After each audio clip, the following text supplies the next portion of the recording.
Good morning, everyone, and welcome. My name is Margaret Smith. I'm the Senior Manager for Partnerships at UN Women Australia, the UN entity focused on gender equality and women's empowerment, which is Sustainable Development number 5, sorry. It's an absolute pleasure to be with you here today, and apologies for the little delay in starting. We've just had some technical issues, but those have been sorted. So I'm hoping that everyone can see and hear us just fine. So before we begin, I'd just like to acknowledge the Bundjalung people, the traditional owners of the land on which I'm joining you from today, and also acknowledge the traditional owners of the lands on which we all gather today, and extend this respect to First Nations people here with us. This land is a place of knowledge, community and connection, and we're so privileged to stand on it and learn together. So thank you again for joining us today. Just for background, UN Women Australia is a non-profit organisation. Our mission is really to raise funds and awareness to drive action that breaks down barriers to gender equality and women's empowerment. So we work with the private, the public and the community sectors to achieve that through campaigns, events, thought leadership opportunities and also products like IWD at Work. International Women's Day is a cornerstone of the work that we do, and connecting thought leaders and change makers across Australia and also globally to the movement and insights. So today's session is really exploring how IWD at Work can be a transformative tool for driving equality in the workplace and beyond. We'll have a Q&A session at the end of our conversation with Lainie. So if you have any ideas or questions, you are welcome to pop those into the chat, and we'll touch on those a little bit later. So we are absolutely delighted to have Lainie Cassidy, the Director of People and Inclusion for KPMG Australia, joining us today. KPMG are a long-standing partner of UN Women Australia and our IWD at Work champion. So welcome, Lainie. Thanks, Margaret. Just before we dive into our conversation with Lainie, I just want to take a moment just to talk about IWD at Work and why it matters. International Women's Day, as everyone would know, is a global day of celebrating the achievements and the contributions of women and girls, and recognising that there's also a lot still to do. So while we focus on International Women's Day, the impact doesn't stop on the 8th of March. It's an opportunity to really spark conversations and action for gender equality in our workplaces, marketplaces, homes, and the broader community.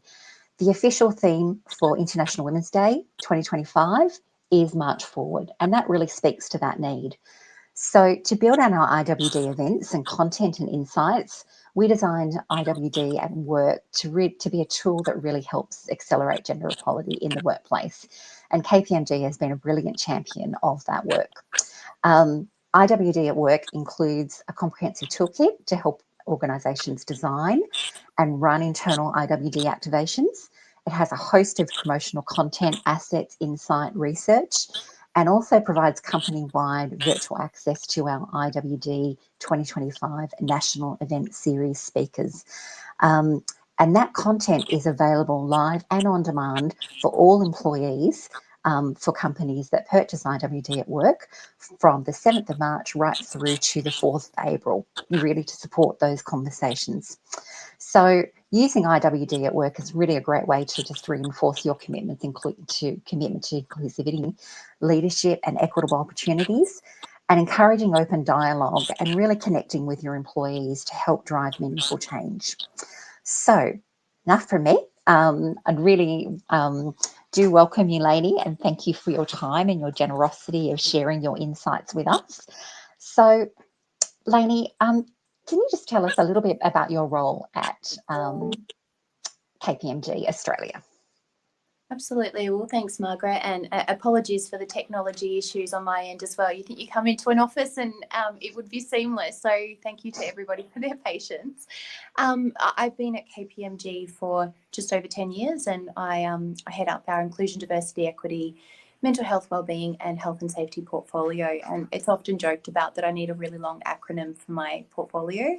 But it's put simply, I think I have the privilege of getting out of bed every day to do really meaningful work, not just at KPMG, but also for the clients in which we serve. So yeah, I have a small team, but we're small and mighty. Fantastic. Yes, you are very small and mighty, and we love working with you. So KPMG is a really strong supporter of UN Women's work, and more broadly advocating and investing for gender equality action. Can you just share a little bit with us around how KPMG has leveraged International Women's Day to really support your firm's values and DEI and people engagement strategies? Yeah, sure. I mean, I think at KPMG, we view International Women's Day as more than just a day of celebration. It's really an opportunity to align with our values, Margaret, and deepen our commitment to inclusion, diversity, and equity. And the campaign's really designed, as you know, to spark meaningful conversations and inspire action across our organisation and beyond. And we really actively leverage the global theme and align with UN Women on that each year to spotlight the systemic barriers impacting women and, share stories to progress our way forward, including a strong connection to active allyship. Really aligns with our internal IDE strategy and our broader business strategy as well, which I think is important because that really focuses on creating lasting change in the workplace and, as I said, the communities and clients in which we serve. We do things like panel discussions with thought leaders to immersive workshops and storytelling initiatives and really spotlighting the intersectional challenges.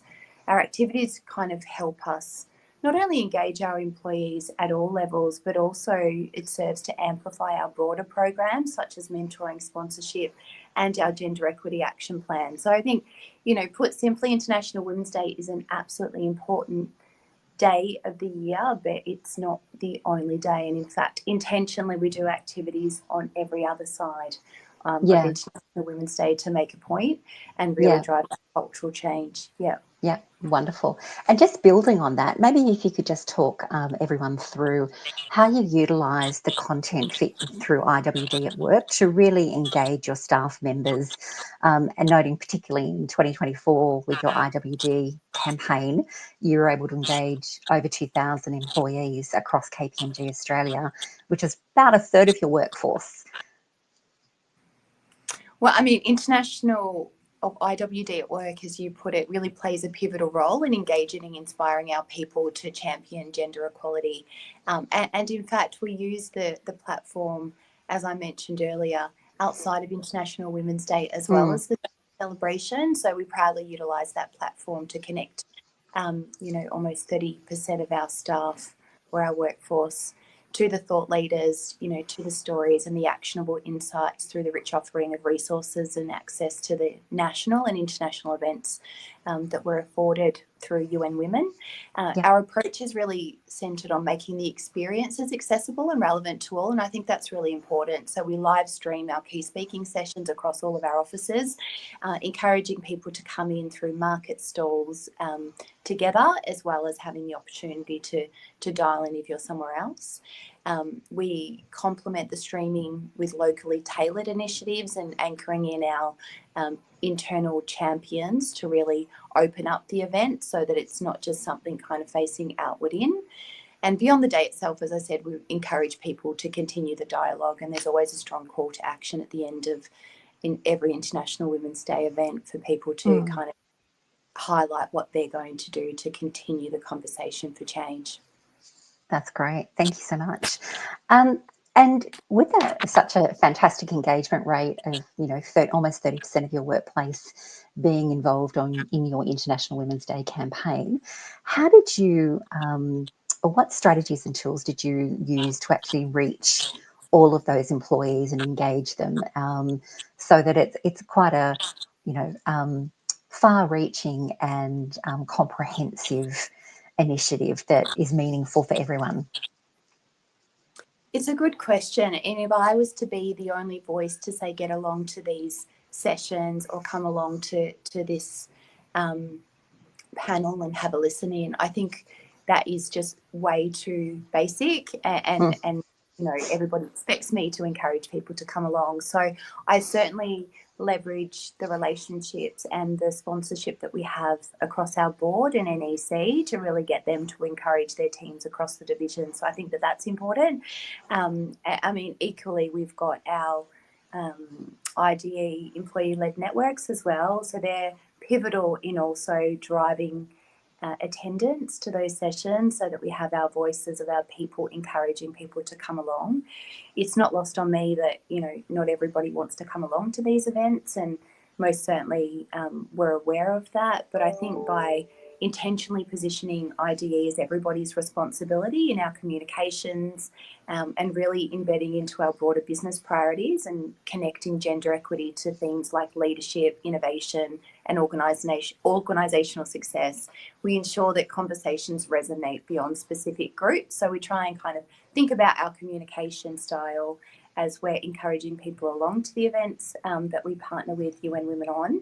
And we know that not everybody is of the same segment, if you like, and I'm sure people have seen the research that's come from Gender Compass on the 5 segments of the Australian population, and we certainly will be thinking about that for next year in terms of those 5 segments and how we communicate across everything from our trailblazer groups to, as we know, in Australia and across the globe, there are rejectors, and we would be ignorant if we didn't think that we don't have all categories in our workforce.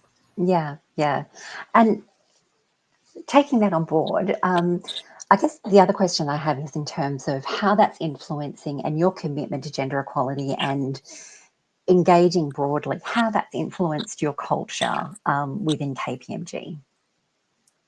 Yeah, I mean, International Women's Day activations is one component to the many things that we do, obviously, but it's a real strong signal for sure, and one of our key and largest national events that we do run. So it's certainly become a catalyst for cultural change, and creating moments of reflection, I think, is important. Education and actions that really resonate beyond the day itself. So raising awareness is obviously one component, encouraging the conversation, so continuing with our own people-led stories to elevate the voices of our people and what's important to them, what's important to all genders. So ensuring that we do have that intersectional approach across gender equity, really empowering action and having a real strong call to action as well, is what is important for us in our communications, but equally showing how our leaders are committing to change, not just saying that they're supportive of gender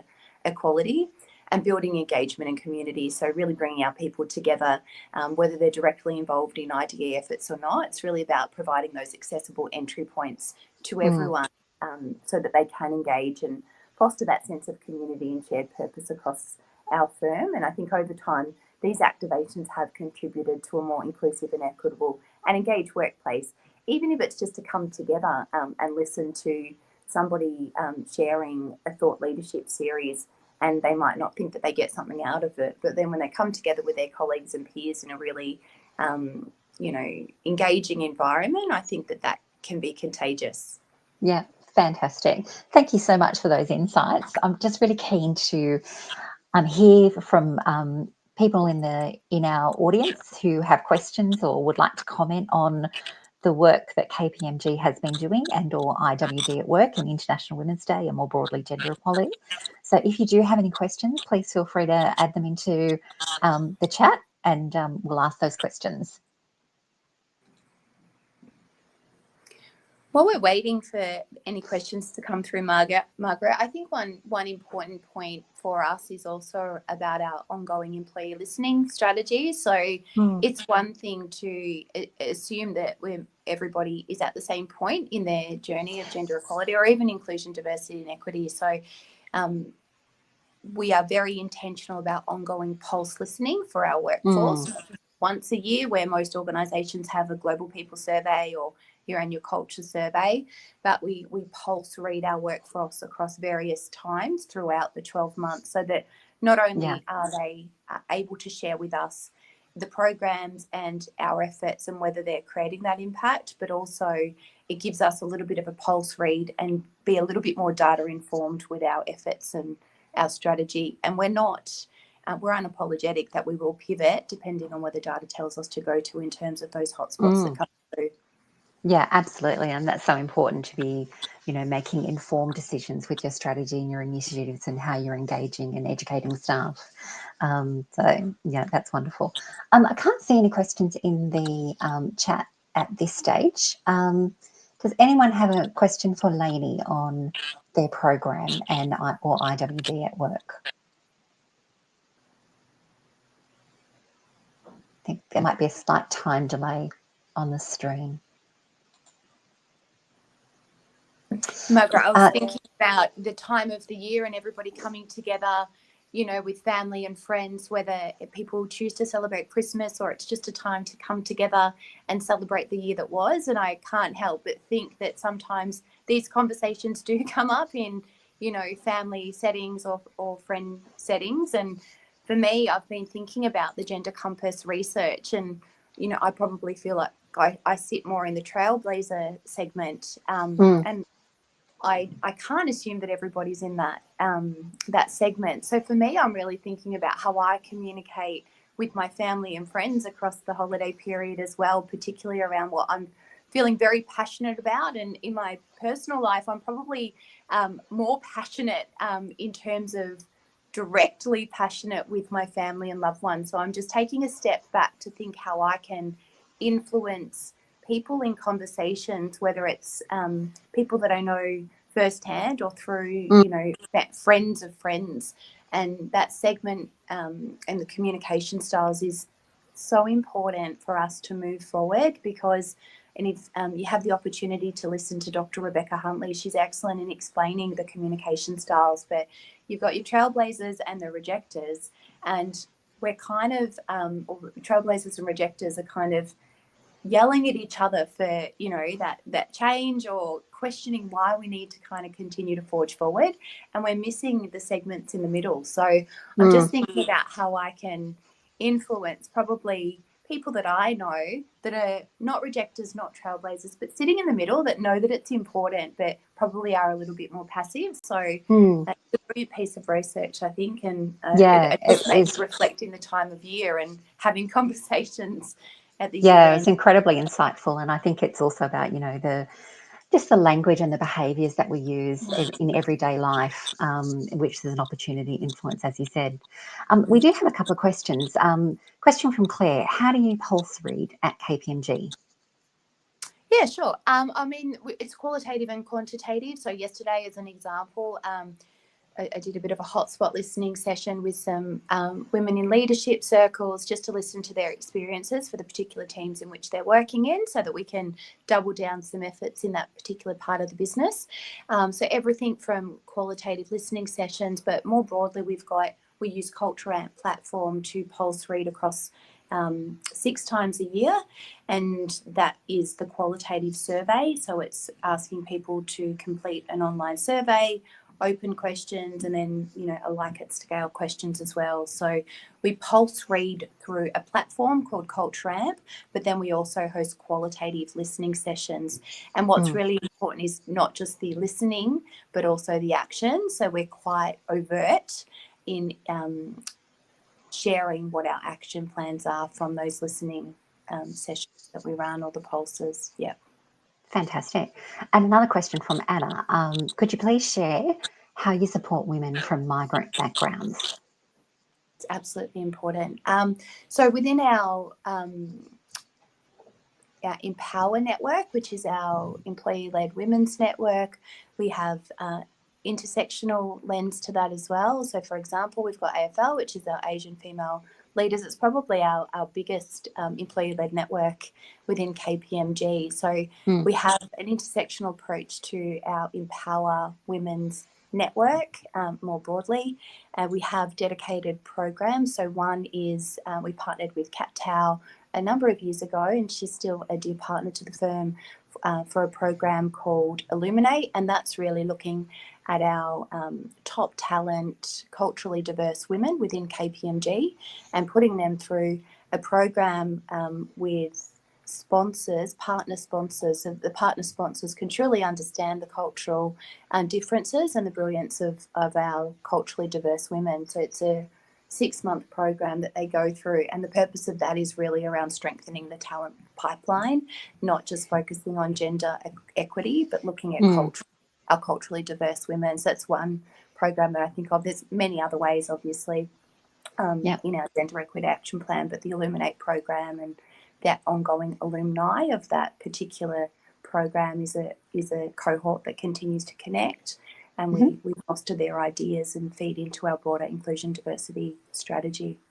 Yeah, fantastic. Great. There's another question from Claire, and I think I'll answer this one. So how much does IWD at Work cost? She's working for 2 smaller companies. Claire, IWD at Work is priced at $5,000 for organisations with employees less than 250, and it's $7,500 for employers with more than 250 employees.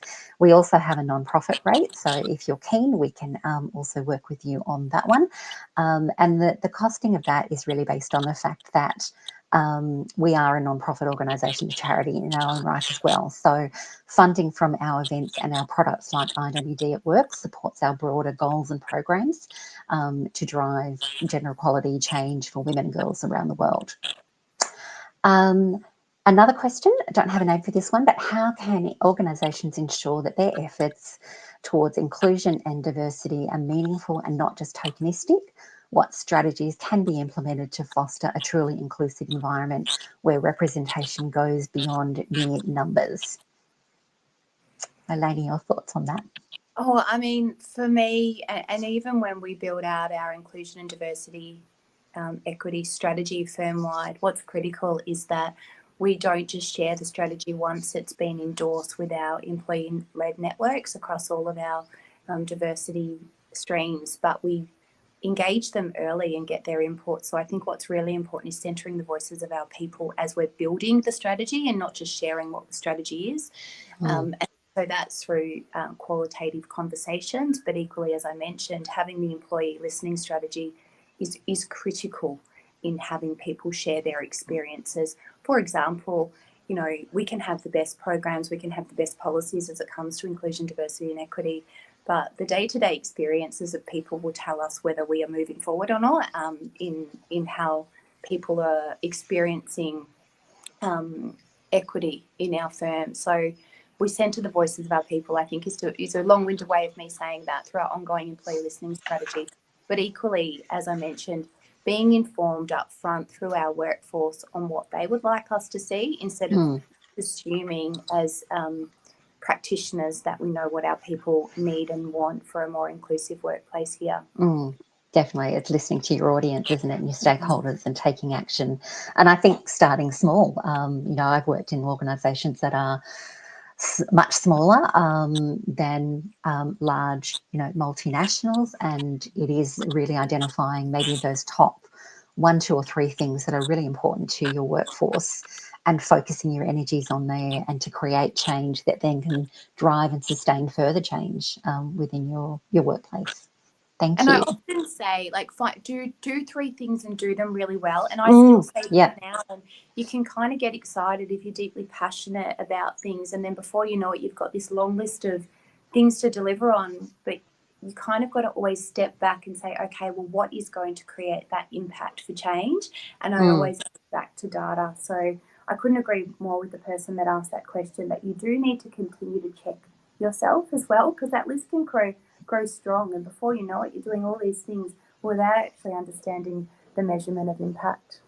Yeah, absolutely. It's great. Thank you for everyone who's asked questions. I'm just conscious of our time together, and as a busy time of year as we're all leading into taking a break. I wanted to thank you, Lainie, for joining today's session and for your insights. We really value the support of KPMG Australia and the wonderful initiatives that you have. We do hope that this session has inspired everyone who's joined us to take action and really think about how you can create meaningful engagement in your workplace throughout International Women's Day, but also more broadly throughout the year.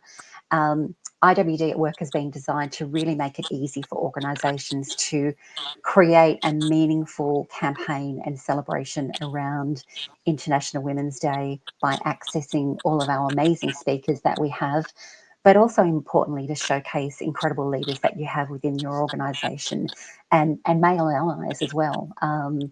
It's not a women versus men proposition here. It's everyone working together to really drive the change that's needed so that we can reach our goal of gender equality. And we're really not that far away from the SDG, a target date of 2030. So we do hope that you will actually join us to around International Women's Day, whether that be through IWD at Work or through our events, or through accessing all the resources that we have available online at iwd.net.au. And if you do have any questions, please feel free to reach out to myself or the partnerships team at UN Women. And again, thank you for your time. Thank you, Lainie. Appreciate everyone who's actually provided comments and questions. And we look forward to really marching forward for gender equality in 2025.